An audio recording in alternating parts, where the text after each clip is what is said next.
दोस्तों बॉलीवुड पोल खोल के नए एपिसोड में आपका स्वागत है। और भाई साहब, अगर आपने अभी तक मेरा चैनल सब्सक्राइब नहीं किया तो कर लो, घंटी नहीं दबाई तो जरूर दबा दो। देखो, आप घंटी नहीं दबाओगे तो आपको नहीं पता चलेगा जब मैं नया वीडियो पोस्ट करूंगा। दबा दो, अरे घंटी दबा दो यार। रात में चश्मा लगाकर डायरेक्शन करने वाला प्रियदर्शन एकदम खबरों में आ गया है और उसकी वजह यह है कि प्रियदर्शन इस वक्त 2 फिल्में कर रहा है, दोनों ही अक्षय कुमार के साथ कर रहा है। इन्हीं में से एक है फिल्म हैवान, यानी कि भूतिया फिल्म है। अक्षय कुमार इस फिल्म की शूटिंग सिर्फ 12 दिन के लिए करेगा और 12 दिन के अक्षय कुमार ने लिए हैं 54 CR, यानी कि तकरीबन 4.5 करोड़ रुपए पर डे। सैफ अली खान इस फिल्म का मेन हीरो है और उसकी फीस है 8 करोड़ रुपए। प्रियदर्शन की फीस है 14 CR। इस फिल्म के बनाने का बजट है 115 करोड़ रुपए। 15 करोड़ रुपए लगेंगे पीएनए पर और 10 करोड़ रुपए होगा इंटरेस्ट, यानी कि इस फिल्म की लैंडिंग कॉस्ट होगी 140 CR। तो इस फिल्म के निर्माता खर्च करेंगे 140 करोड़ रुपए और रिकवरी क्या होगी? सोनी ने इस फिल्म के सैटेलाइट और डिजिटल राइट्स लिए हैं 60 CR में। कितने भाई साहब? 60 करोड़ में। म्यूजिक बिका है जी को 12 करोड़ रुपए में। अक्षय कुमार की किसी भी फिल्म का ओवरसीज का शेयर होता है मैक्सिमम 5 करोड़ रुपए और अक्षय कुमार की 98% फिल्में मैक्सिमम 75 CR का बिजनेस करती है इंडिया में। नेट बिजनेस की बात कर रहा हूं, ग्रॉस बिजनेस की बात नहीं कर रहा हूं। तो अगर हम ये भी मान ले कि इंडियन थिएट्रिकल नेट होगा 75 CR तो शेयर होगा 33 CR। इसका मतलब यह हुआ कि टोटल रिकवरी होगी 110 CR। खर्चा कितना हुआ? 140 CR। तो ऑन द टेबल लॉस कितने का हो गया? 30 CR का। यानी कि फिल्म को बनाने से पहले, रिलीज करने से पहले ही 30 CR का नुकसान हो चुका है। अगर खुदा ना खास्ता फिल्म ने इंडिया में नेट 75 CR का बिजनेस ना किया, 40-50 करोड़ पर खत्म हो गई, तो फिर निर्माताओं का कम से कम 10-15 करोड़ रुपए और भी जाएगा। यानी कि यह फिल्म बनने से पहले, रिलीज होने से पहले ही सुपर फ्लॉप हो चुकी है। इस तरह से फिल्में बनती है बॉलीवुड में भाई साहब। समझ में आ गया आप लोगों की? कन्नड़ा फिल्मों के एक्टर यश की एक फिल्म आने वाली है जिसका नाम है टॉक्सिक और उसके हिसाब से ये दुनिया की सबसे बड़ी ब्लॉकबस्टर फिल्म है। इस फिल्म का म्यूजिक ऑफर हुआ था भूषण कुमार साहब को। भूषण कुमार ने ऑफर किए थे 20 CR, लेकिन यश ने जी में कोई चक्कर चलाया, जी में किसी को बहुत मोटा कमीशन दिया और जी में इस फिल्म के म्यूजिक को बेच दिया गया 40 CR में। कितना भाई साहब? 40 करोड़ में सिर्फ म्यूजिक बिका है। तो जी वाले इतने बड़े पागल तो नहीं हैं कि वो टॉक्सिक का म्यूजिक 40 करोड़ में ऐसे ही खरीद लेंगे। इसका मतलब ये कंफर्म है कि जी में कोई तो है जिसने कम से कम 5-7 करोड़ रुपए का कमीशन खाया है इस फिल्म के म्यूजिक को खरीदने के लिए। पिछले 3 साल से जॉन अब्राहम एक फिल्म बनाने की कोशिश कर रहा है जिसका नाम है फोर्स 3। फोर्स 1 और फोर्स 2 को प्रोड्यूस किया था विपुल शाह ने और वायाकॉम ने। विपुल शाह और वायाकॉम इस फिल्म को नहीं बनाना चाहते। यही वजह है कि उन दोनों ने इस फिल्म के सभी राइट्स जॉन को बेच दिए हैं। यानी कि जो इस फिल्म के ओरिजिनल निर्माता थे उनको ये अच्छी तरह पता है कि ये फिल्म अब नहीं बन सकती, ये फिल्म अब हिट नहीं हो सकती। लेकिन जॉन अब्राहम को ऐसा लगता है कि ये फिल्म ब्लॉकबस्टर होने वाली है। यही वजह है कि पिछले 3 साल से जॉन इस फिल्म को बनाने की कोशिश कर रहा है, लेकिन कोई भी स्टूडियो इस फिल्म में पैसे लगाने के लिए तैयार नहीं है। कोई भी प्राइवेट फंडर भी अपने पैसे इस फिल्म में डालने के लिए तैयार नहीं है। तो बॉलीवुड में जितने भी कॉर्पोरेट हाउसेज हैं उन सभी ने इस फिल्म को करने से मना कर दिया है। यहां तक कि आदित्य चोपड़ा, भूषण कुमार, एकता कपूर ने भी इस फिल्म को बनाने से मना कर दिया है। लेकिन जॉन हार मानने के लिए तैयार नहीं है। जॉन एक प्रोड्यूसर के पास गया और उससे कहा कि भाई साहब, आप इस फिल्म में सिर्फ 100 करोड़ रुपए खर्च कर दीजिए। मेरी फिल्म का बजट तो 150 करोड़ रुपए है, लेकिन अगर आप 100 करोड़ रुपए लगा देंगे तो मैं इस फिल्म को कंप्लीट कर दूंगा।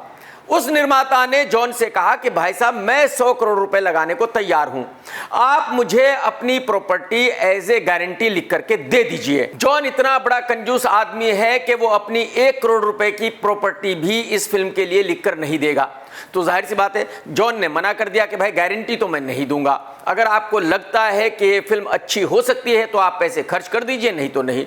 निर्माता ने कहा कि भाई साहब, मुझे पता है कि 100 में से 75 करोड़ का लॉस होगा, तो मैं तो अपने पैसे लगाने के लिए तैयार नहीं हूं। आप गारंटी देते हो तो मैं लगाने के लिए तैयार हूं। यानी कि उस निर्माता ने भी इस फिल्म को बनाने से मना कर दिया है। इसका मतलब यह हुआ कि इस फिल्म के बनने के कोई चांस नहीं है। शायद यह फिल्म अगले 2 साल में भी नहीं बन पाएगी। और मैं आपको ये बता दूं कि हर्षवर्धन राणे के पास सिर्फ यही एक फिल्म है, इसके अलावा हर्ष के पास कोई फिल्म नहीं है।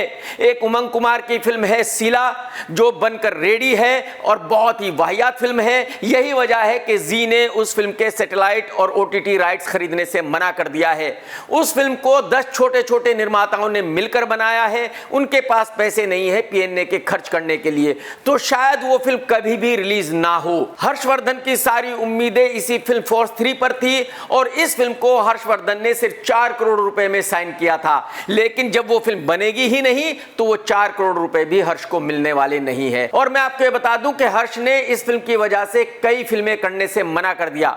मना क्या कर दिया, मतलब उन निर्माताओं से हर्ष ने 10 करोड़ रुपए मांगे। उसको ऐसा लग रहा था कि ये फिल्म बनेगी फोर्स 3 तो बहुत बड़ी ब्लॉकबस्टर हो जाएगी। और एक कहावत है कि धोबी का कुत्ता घर का ना घाट का, तो हर्ष की कुछ ऐसी ही हालत हो गई है। ना बेचारे की फोर्स 3 बन रही है और ना उसने कोई और फिल्म साइन की है। भाई साहब लग गए हर्ष भाई आपके, ठीक नहीं हुआ आपके साथ। नहीं बिल्कुल ठीक हुआ, आप आदमी ही ऐसे हो भाई साहब। बॉलीवुड में एक और भूला बिसरा एक्टर है जिसका नाम है मीजान जाफरी। ये जावेद जाफरी साहब का बेटा है। ये बॉलीवुड के किसी भी आदमी को ये बताना बिल्कुल नहीं भूलता कि मुकेश अंबानी के बच्चों का बहुत ही बेस्ट फ्रेंड है। जो ये कहता है वही वो करते हैं। तो मीजान जाफरी एक प्रोड्यूसर के पास गया और उससे कहा कि भाई साहब आप मुझे सोलो हीरो लेकर एक फिल्म बना लो, और अगर आप मेरे साथ फिल्म बनाओगे तो मैं उस फिल्म को जियो को बिकवा दूंगा। क्योंकि जो मुकेश अंबानी के बच्चे हैं वो मेरे बेस्ट फ्रेंड हैं, तो जाहिर सी बात है मुझे बिकवाने में कोई दिक्कत हो ही नहीं सकती। निर्माता ने कहा कि भाई साहब मैंने आपकी बात मान ली, मैंने आप पर यकीन कर लिया कि आपकी बहुत ही जबरदस्त दोस्ती है और आपकी दोस्ती की वजह से मेरी फिल्म बिक जाएगी, तो मुझे पैसे नहीं चाहिए। आप सिर्फ और सिर्फ जियो से मुझे एक लेटर दिला दीजिए कि हाँ जब ये फिल्म बनकर तैयार हो जाएगी हम इस फिल्म को इतने पैसों में खरीद लेंगे। अगर जियो मुझे ये लेटर देता है तो मैं कल ही आपके साथ फिल्म स्टार्ट करता हूं। लेकिन मीजान तो निर्माता को चूना लगा रहा था, ऐसी कोई बात है ही नहीं कि मीजान के कहने से कोई फिल्म बिक जाएगी। यही वजह है कि मीजान ने निर्माता से कहा कि नहीं भाई ऐसे नहीं होता, मैं ऐसे कोई लेटर नहीं दिला सकता, आप मेरे साथ शूटिंग चालू कर दो, जब 50% फिल्म बन जाएगी तब मैं फिल्म को बिकवा दूंगा। निर्माता उससे भी सियाना है, उसने बोला कि भाई साहब आप मुझे बेवकूफ नहीं बना सकते, आपके कहने से मैं 1 रुपया भी नहीं लगाऊंगा आपके ऊपर, क्योंकि आप सुपर डुपर डिसास्टर हीरो हैं। आपकी फिल्म को आपके पड़ोसी भी नहीं देखना चाहते, कुत्ता भी नहीं देखना चाहता, तो मैं अपने पैसे बर्बाद क्यों करूं? निर्माता बहुत सियाना है, बिल्कुल ठीक किया इस निर्माता ने। अच्छा, मीजान और हर्षवर्धन दोनों ही एक ही थाली के चट्टे बट्टे हैं। ये दोनों ही दिन भर बॉलीवुड में घूमते हैं किसी निर्माता को बेवकूफ बनाने के लिए। हर्ष भी पिछले 4-5 महीने से घूम रहा है कि कोई निर्माता उसके साथ फिल्म शुरू कर दे, लेकिन कोई भी कर नहीं रहा है। यही वजह है कि हर्ष बेचारा बहुत ज्यादा परेशान है। तो हर्षवर्धन राणे भूषण के पास गया और भूषण से कहा कि भाई साहब आप मेरे साथ एक फिल्म चालू कर दो, मुझे पैसे मत दो, मुझे 50% शेयर दे दो। भूषण ने कहा कि भाई साहब अगर मैं आपके साथ फिल्म बनाऊं, 20 करोड़ रुपए लगाऊं, तो 20 करोड़ रुपए लगाने के बाद मैं आपको 50% शेयर क्यों दूं? आपके साथ फिल्म बनाकर रिलीज करने के बाद अगर मुझे कोई प्रॉफिट होता है तो उसमें से मैं आपको 30% दे सकता हूं। आपको मंजूर है तो मैं फिल्म बनाता हूं, नहीं मंजूर है तो मुझे आपके साथ काम करने का बिल्कुल कतई कोई शौक नहीं है। और इस ऑफर के लिए हर्षवर्धन राणे ने मना कर दिया। हर्ष का ऐसा मानना है कि अगर उसकी फिल्म रिलीज होगी तो उसमें कम से कम 20-25 करोड़ रुपए का फायदा होगा और हर्ष को कम से कम 50% मिलना चाहिए। लेकिन भूषण कुमार पुराना चावल है, बहुत ही होशियार आदमी है, वो हर्ष के इन पैतरों में कहां आने वाला है। यही वजह है कि भूषण ने कहा है कि भाई साहब मुझे तो आप माफ कर दो, कोई और निर्माता ढूंढ लो, किसी और के साथ अपनी फिल्म बना लो। हर्ष भाई क्या हो गया आपके साथ, सोचो जरा, ये ठीक नहीं हुआ। नहीं बिल्कुल ठीक हुआ। अनिल कपूर साहब ओटीटी के लिए कुछ ना कुछ करते रहते हैं। अब उनकी एक फिल्म रिलीज होने वाली है सूबेदार। यही वजह है कि अनिल कपूर मीडिया से मिल रहा है। जब धमाल 4 की बात हुई तो अनिल कपूर ने कहा कि मैंने इंदर कुमार को यानी कि डायरेक्टर को कॉल किया था, उससे पूछा था कि मुझे धमाल 4 में क्यों नहीं लिया। क्या अजय देवगन ने मना किया है तुझे मुझे लेने से? और इंदर कुमार ने हंसते हुए सवाल को टाल दिया।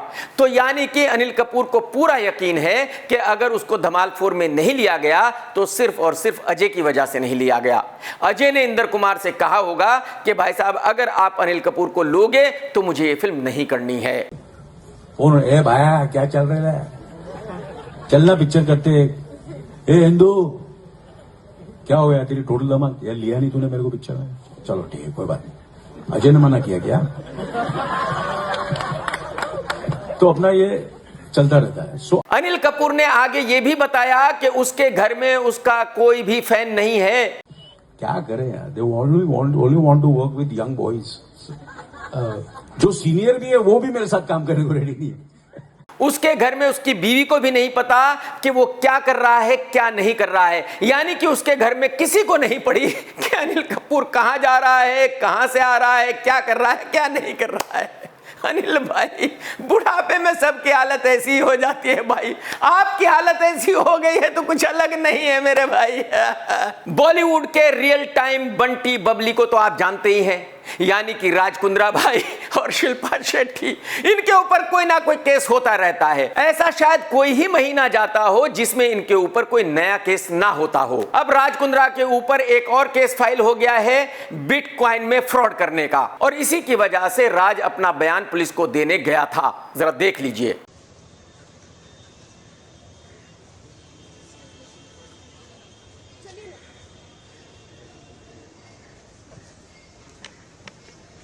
तो मैं राज और शिल्पा को सैल्यूट करता हूं कि ये लोग हार नहीं मानते। इनके ऊपर हर तरह का केस है, गंदी फिल्में बनाने का केस है, फ्रॉड का केस है, मनी लॉन्ड्रिंग का केस है। मतलब कौन सा केस इनके ऊपर नहीं है, लेकिन इनको जरा भी फर्क नहीं पड़ता भाई साहब। बहुत बढ़िया। विक्की कौशल और तृप्ति डिमरी की एक फिल्म आई थी। उस फिल्म में दिखाया गया था कि दोनों ने एक दूसरे को बहुत किस किया है। उसी का एक छोटा सा क्लिप अब वायरल हो रहा है, जरा आप भी देख लीजिए। देख लिया भाई साहब, विक्की किस तरह से मजे ले रहा है, आपने देखा। एक्चुअली विक्की अपना बदला ले रहा है, क्योंकि कुछ लोगों ने विक्की के साथ ऐसा ही किया हुआ है। तो विक्की कह रहा है कि मैं भी छोड़ूंगा नहीं, अपना पूरा बदला लेकर रहूंगा। विक्की भाई बिल्कुल सही कर रहे हो आप। आज फिल्म केरला स्टोरी 2 रिलीज हो रही है।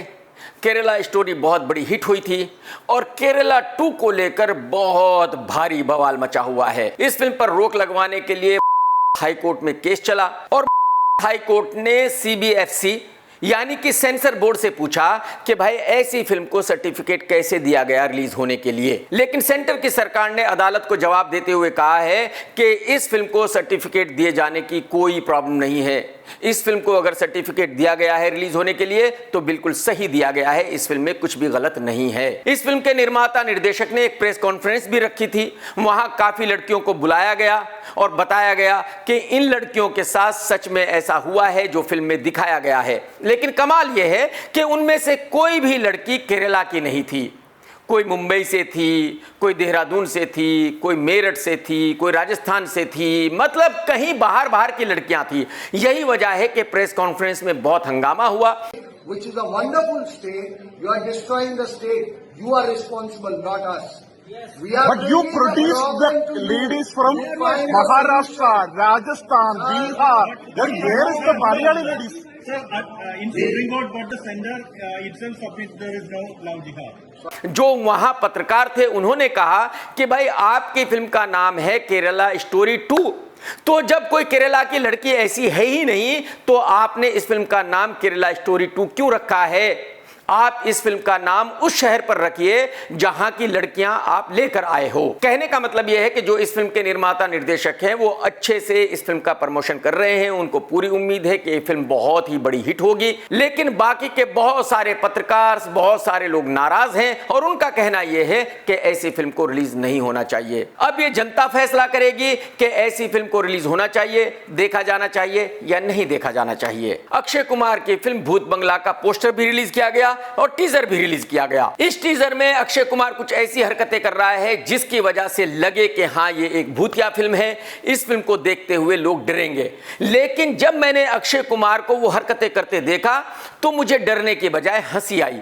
तो अब देखने वाली बात यह होगी कि इस फिल्म का ट्रेलर कैसा होगा और जब फिल्म रिलीज होगी तो कैसी होगी, लोग डरेंगे या हंसेंगे, फिल्म हिट होगी या फ्लॉप होगी। डॉन 3 को लेकर रणवीर सिंह और फरहान अख्तर एक दूसरे के साथ लड़ रहे हैं। फिल्म तो बंद हो चुकी है, लेकिन अब ये दोनों एक दूसरे को सबक सिखाना चाहते हैं। यही वजह है कि ये एक प्रोड्यूसर एसोसिएशन में गए, उनसे कहा कि भाई हमारा फैसला करो। उन्होंने कहा कि भाई हम आपका फैसला नहीं कर सकते, आप अदालत में चले जाइए। कुछ लोगों की तरफ से आमिर खान को भी कहा गया कि भाई साहब आप फरहान और रणवीर सिंह का फैसला करा दीजिए, लेकिन आमिर खान ने कहा कि भाई मुझे इस झगड़े में नहीं पड़ना है, मुझे कुछ भी नहीं कहना है, मुझे इन दोनों का फैसला नहीं कराना है। ये दोनों ही डिसाइड करे कि कौन गलत है कौन सही है, या दोनों अदालत में जाए, अदालत फैसला करेगी। कहने का मतलब यह है कि अब फरहान और रणवीर सिंह का झगड़ा इतना बढ़ गया है कि शायद फ्यूचर में ये कभी भी एक दूसरे के साथ काम नहीं करेंगे। फ्यूचर में ये दोनों एक दूसरे की शक्ल कभी भी देखना पसंद नहीं करेंगे। होली आ गई है और 15 साल में ऐसा पहली बार हो रहा है कि कोई बड़ी फिल्म रिलीज नहीं हो रही है। उसकी वजह शायद ये हो सकती है कि T20 का वर्ल्ड कप चल रहा है। तो अगर कोई निर्माता अपनी फिल्म को होली पर रिलीज करना चाहता था तो शायद वो इसीलिए रिलीज नहीं कर रहा है। आप में से बहुत सारे लोगों ने फिल्म काल की देखी होगी, मैंने भी देखी थी, मैंने रिव्यू भी किया था, और मेरे हिसाब से वो फिल्म कोई बहुत ही कमाल की फिल्म नहीं थी, लेकिन बच्चन साहब का रोल बहुत ही कमाल का था। लॉस और प्रॉफिट को देखा जाए तो वो फिल्म एक फ्लॉप फिल्म थी, लेकिन जो इस फिल्म के बनाने वाले हैं उनका ऐसा मानना है कि अगर पार्ट 2 आएगी तो बहुत बड़ी हिट रहेगी और उनको बहुत ज्यादा फायदा होगा। यही वजह है कि पार्ट 2 बन रही है। कमल हासन और अमिताभ बच्चन साहब ने इस फिल्म की शूटिंग चालू कर दी है। आप सभी को पता है कि दीपिका पार्ट 1 में थी लेकिन पार्ट 2 में नहीं है। दीपिका को इस फिल्म से निकाल दिया गया है, या यूं कहिए कि दीपिका ने इस फिल्म को छोड़ दिया है और दीपिका की जगह इस फिल्म में आई है साई पल्लवी, तेलुगु फिल्मों की एक्ट्रेस। मुझे साई पल्लवी और दीपिका का कंपैरिजन बिल्कुल कहीं से भी ठीक नहीं लगता, लेकिन जो इस फिल्म के बनाने वाले हैं उनको ऐसा लगता है कि साई पल्लवी इस फिल्म के लिए बिल्कुल परफेक्ट है। तो अब जब कभी फिल्म रिलीज होगी तभी पता चलेगा कि दीपिका को रिप्लेस साई पल्लवी ने सही किया था या गलत किया था। तारा सुतारिया ने मुंबई में करोड़ों रुपए का घर खरीदा है, सोशल मीडिया पर फोटो पोस्ट किए हैं, दुनिया को बताया है कि देखो ये मेरा नया घर है। लेकिन मुझे ऐसा लगता है कि शायद पिछले 5-6 साल से तारा ने कोई बड़ी फिल्म तो नहीं की है। तारा की सिर्फ एक फिल्म आ रही है टॉक्सिक, जिसमें उसको 2 करोड़ रुपए मिले हैं। तारा का महीने का खर्चा करोड़ रुपए है, तो जाहिर सी बात है वो 2 करोड़ रुपए तो कितने दिन चलेंगे। तो अब ये बात तो तारा ही बता सकती है कि तारा के पास करोड़ों रुपए कहां से आए हैं घर खरीदने के लिए। तारा बताएगी तो नहीं, लेकिन हम पूछ लेते हैं। अनिल कपूर की फिल्म सूबेदार रिलीज हो रही है और उसी में एक हीरोइन है, और वो हीरोइन अक्की के साथ एक फिल्म भी कर चुकी है। यानी कि अक्की और हीरोइन की बहुत अच्छी दोस्ती है, और दोस्ती होने में कोई प्रॉब्लम तो नहीं है। लेकिन जो अक्की कर रहा है वो जरा देख लीजिए।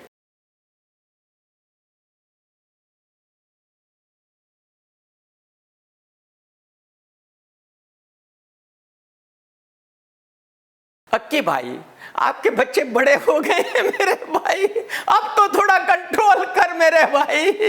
कब तक ऐसे ही चलता रहेगा दोस्त? अरे बहुत सालों से ऐसा चलता आ रहा है, मान लेते हैं, लेकिन भाई साहब अब आपके बच्चे बड़े हैं, वो देखते होंगे आपके वीडियोस, तो थोड़ा कंट्रोल कर मेरे भाई, थोड़ा तो कंट्रोल कर, थोड़ी तो मर्यादा रख, थोड़ा तो खौफ का ट्विंकल गन्ना का, नहीं तो कसम से किसी दिन पिट जाओगे भाई साहब। आहान की फिल्म सैयारा बहुत बड़ी हिट रही थी और तब से ही लोग इंतजार कर रहे हैं कि आहान की अगली फिल्म कौन सी होगी। तो आहान की अगली फिल्म होगी जिसको डायरेक्ट करेंगे अली अब्बास जाफर। ये एक एक्शन फिल्म होगी और फिल्म का प्रोड्यूसर है आदित्य चोपड़ा। आदित्य ने ही आहान को लॉन्च किया है, तो जाहिर सी बात है कि पहली 3 फिल्में आहान को आदित्य की ही करनी पड़ेगी। 3 फिल्मों के बाद किसी और की फिल्म कर सकता है। लेकिन सैयारा एक लव स्टोरी थी और आहान उसमें एक रोमांटिक हीरो था। तो अब देखने वाली बात यह होगी कि एक्शन फिल्म में आहान कैसा काम करेगा। पब्लिक को आहान का एक्शन पसंद आएगा या नहीं आएगा, फिल्म चलेगी या नहीं चलेगी, हिट होगी या सुपर फ्लॉप हो जाएगी। कुछ दिनों पहले डायरेक्टर संजय लीला भंसाली का बर्थडे था, उनको मेरी तरफ से जन्मदिन की बहुत बहुत शुभकामनाएं। लेकिन इस जन्मदिन पर एक बुरी खबर भी आई। बताया जा रहा है कि संजय को बहुत ही हल्का सा हार्ट अटैक आया था, उसकी वजह से उसको हॉस्पिटल जाना पड़ा और पिछले कई दिनों से संजय हॉस्पिटल में भर्ती है। मैं दुआ करता हूं कि संजय साहब जल्दी ही ठीक होकर घर वापसी आ जाएं। झुग्गी एक्टर सिद्धांत चतुर्वेदी की कुछ महीनों पहले एक फिल्म रिलीज हुई थी जिसको प्रोड्यूस किया था करण जौहर ने, सुपर डुपर डिजास्टर रही थी। पिछले हफ्ते ही झुग्गी एक्टर की एक दूसरी फिल्म रिलीज हुई थी जिसको प्रोड्यूस किया है संजय लीला भंसाली ने, जिसका नाम है दो दीवाने इस शहर में। यह फिल्म भी सुपर डुपर डिजास्टर रही। इस फिल्म का लाइफ टाइम बिजनेस हुआ सिर्फ 5 करोड़ रुपए, यानी कि इस फिल्म की शूटिंग करते हुए जो खाने का बिल आया था वो भी इस फिल्म ने रिकवर नहीं किया। लेकिन इसके बावजूद झुग्गी एक्टर को एक और फिल्म मिल गई है, ऐलान हो गया है। जिस दिन से लड़का हीरो बना है तब से लेकर आज तक इसकी एक फिल्म भी नहीं चली। यह लड़का तकरीबन 7-8 फिल्में कर चुका है और बड़े निर्माताओं की फिल्में कर चुका है, वायरफ, धर्मा वगैरह वगैरह, लेकिन एक भी फिल्म आज तक नहीं चली। इसके बावजूद भी इसको फिल्में मिल रही है। आप में से बहुत सारे लोग यही सोचते होंगे कि भाई इतनी फिल्में फ्लॉप देने के बाद, बॉलीवुड के करोड़ों रुपए बर्बाद करने के बाद भी इसको फिल्में कैसे मिलती हैं। बस ऐसे ही मिलती है। इस झुग्गी एक्टर की अगली फिल्म का डायरेक्टर है विकास बहल और इस फिल्म को प्रोड्यूस करेगा रिलायंस। मुकेश अंबानी का रिलायंस नहीं, अनिल अंबानी का रिलायंस। अनिल अंबानी साहब खुद ही बेचारे आज की तारीख में बहुत भारी प्रॉब्लम में ऊपर से झुग्गी एक्टर के साथ फिल्म बना रही है उनकी कंपनी। बताओ, एक कहावत है कि गरीबी में आटा गीला, वैसा ही कुछ अनिल अंबानी साहब के साथ हो रहा है। दोस्तों, अगर आज का वीडियो आपने देखा तो लाइक करना बिल्कुल मत भूलना, कमेंट्स करके जरूर बताना कि आज का वीडियो आपको कैसा लगा। टेक केयर दोस्तों, tata bye bye, love you, जय हिंद। सत्यमेव जयते।